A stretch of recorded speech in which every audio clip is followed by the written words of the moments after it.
स्वयंसेवक संघाचे संस्थापक डॉक्टर हेगडेवार यांचे नाव घ्या.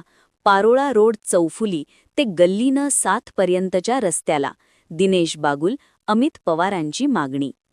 शहरातील प्रभाग क्रमांक 12 मधील पारोळा रोड चौफुली ते गल्ली न 7 पर्यंत सार्वजनिक बांधकाम विभागाच्या अंतर्गत येणाऱ्या रस्त्याला आणि चौफुलीवरील प्रवेशद्वाराला राष्ट्रीय स्वयंसेवक संघाचे संस्थापक पपू डॉक्टर केशव बळीराम हेडगेवार यांचे नाव द्यावे, अशी मागणी भाजपा ओबीसी मोर्चा, धुळे महानगर अध्यक्ष दिनेश बागुल, युवा नेते अमित पवार, अनिल संचिती, योगेश थोरात, प्रदीप घई, संतोष खंडेलवाल, अनिल थोरात, दिलीप आधाडे, सुरेश अहिरे, मिलिंद पाठक, शरद सोनवणे, अभिषेक वाघ, लेकराज चौधरी, एस अहिरे, दत्तू कल्याणकर, प्रमोद चौधरी, योगेश चौधरी, वालकेश चौधरी, स्वप्निल महाले, पप्पू अहिरराव यांच्यासह परिसरातील रहिवाशांनी केली आहे.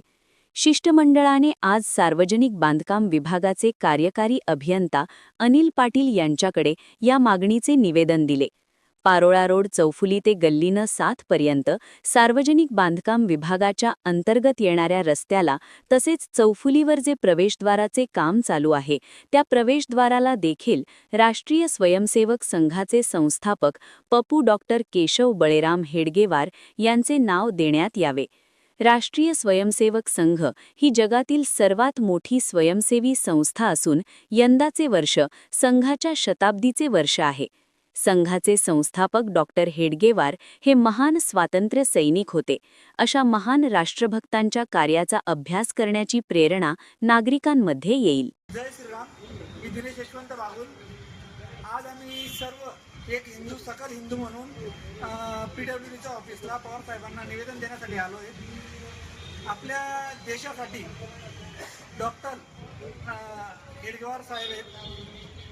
डॉक्टर केशव बळीराम हेडगेवार यांनी आपल्या राष्ट्रासाठी जे काही म्हणजे कार्य केले त्याचे एक दखल घेऊन जी एक संघटना देशभक्ती पर एक संघटना उभी केली, RSS राष्ट्रीय स्वयंसेवक संघ, तर त्याचं दखल घेऊन आम्ही सर्वजण त्यांचं नाव आपल्या शहराचा जो मुख्य प्रवेशद्वार आहे ते तयार होत आहे.